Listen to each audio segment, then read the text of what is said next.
যিনি গাছের নবী, মাছের নবী, সমস্ত কুল মাখলুকাতের নবী, যাকে সৃষ্টি না করলে আমার আল্লাহ বলছে এক কোনা বালু আমি মাওলাই দুনিয়ার মধ্যে কিছু সৃষ্টি করতাম না। দেখে ছোট বাবাজিরা কানের মধ্যে কথা বললে কিন্তু ভাবটা অন্যদিকে চলে যায়। নবী কয় এই জগতে, নবী কি বলছে জানেন? এই জগতে যারা আমার কথা শুনলো না, জগতে তাহারা আমার উম্মত না। যারা আমার কথা শুনলো না তারা আমার উম্মত না। অনেক নবী এসেছে।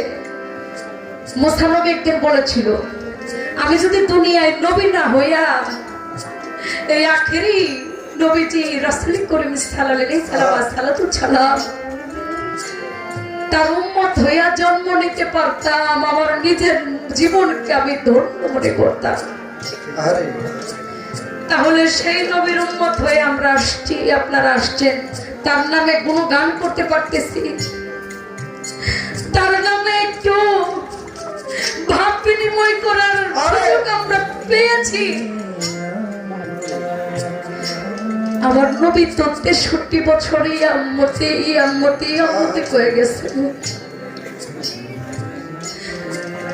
আমরা নিজেদের ব্যথার জন্য একজন হারিয়ে গেলে কাঁদি কাঁদি না বাবা? মা হারায় কাঁদি, বাবা হারায় কাঁদি, মুর্শিদ হারায় কাঁদি, পুরুষ বাবা সন্তান হারিয়ে কাঁদে। কিন্তু নিজের মন একবার প্রশ্ন করলে পাওয়া যাবে আমার দয়াল নবীজির নামে কয় ফোঁটা চোখের পানি ঝরাইছে। কোরআনে আসছে মুহাম্মদ প্রেম হৃদয়ে না ধারণ করা পর্যন্ত ব্যতীত, আমার মুহাম্মদ প্রেম ব্যতীত সে যদি আসমান সমানও ইবাদত করে তার ইবাদত আল্লাহ কবুল করবে না। কিন্তু এই প্রেমটা আমরা কয়জনের মধ্যে পাই? কিছুই না করতে পারি, নামাজ রোজা না করতে পারেন, কিন্তু একটু মহব্বতে তার কষ্টের কথা শুনে যে কিনা আমাদের জন্য সারা জীবন কাছে, তার কথা শুনে কি ফোটা চোখের পানি ঝরাইতে পারি না আমরা?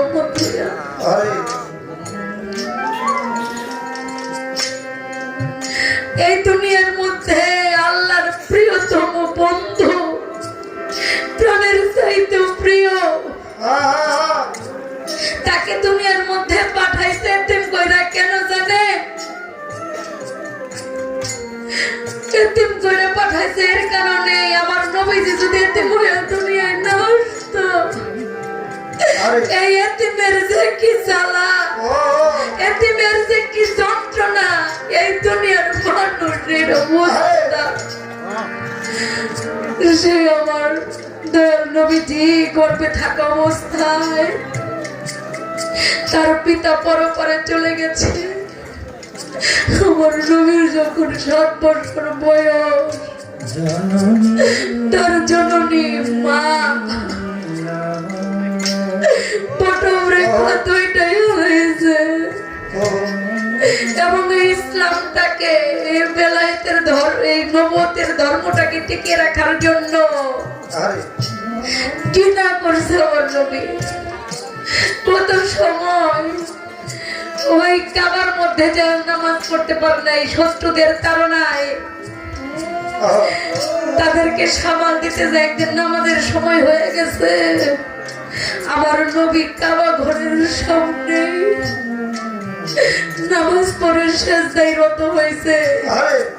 আবু জাহেলের লোক আইসা মুষ্টির যত নারী ভরি ছিল সমস্ত নারী ভরি আমার দয়াল নবীর পৃষ্ঠের উপর দিয়ে দিছে। আমার মা ফাতেমা তখন ছোট ছিল, দূর থেকে দেখে তার বাবা জানের এই অবস্থা, তার আব্বার অবস্থা। মালিককে বলে, বাবু আমিও বলেছি আমার বাবার সৃষ্টি তৈরি না করলে কিছুই করতেন না। আপনার প্রিয় বন্ধু আপনার হাবিব তার আজকে এমন অবস্থা, আমার মা ফাতেমা দুইটা চোখের পানি ঝরে আমার নবীর কাছে যাইয়া পৃষ্ঠ থেকে দুইটা হাত দিয়ে নাড়ি ঘুরি ঘুরি সরাই আর কাঁদে। যখন সেজদা শেষ হয়ে গেছে, সেজদা শেষ হওয়ার পর সেদিন আমার মা ফাতেমাকে বুকে জড়িয়ে ধরে আমার নবী অনেক কেঁদেছিল। আমার মা ফাতেমা বলেছিল, আব্বা জান এই দেশে আপনাকে কেউ ভালোবাসে না, এই দেশে আর থাকার দরকার নাই, এই দেশটা চলে যাইতে হবে। আপনারা সকলেই জানেন তাইব শহরে গমন করবে, কিন্তু তাইবের বাদশাকে চিঠি পাঠায় দিছে আবু জাহেল এরকম একটা ব্যক্তি আসতেছে তোমাদের ক্ষতি করার জন্য। আমার দয়ার নবী মায়ার নবী ওই দেশের কাফেররা ইট পাথর মেরে রক্তাক্ত করে ফেললো। আমি শুনে আমি হই আমার নবীকে দেখি নাই, কিন্তু সেই দয়ার নবী মায়ার নবী শুনেছি আসরের মাঠে একটা সেজদা আমার নবী দিবে, সেজদাতে বলবে মাবুদ রে, ও মাবুদ আমি আর কিছুই চাই না, আমার এই পাপী তাপী উম্মত তুমি তৈরি। সেই দয়ার নবী মায়ার নবী কোথায়? দয়ার নবী মায়ার নবী আমার দয়ার মায়ার নবী কোথায় রইলে লুকাইয়া দেখা দেব প্রাণের নবী আমার স্বপ্নে আসিয়া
Yeah.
নয়ন জলে বুক যায় ভেসে কেমনে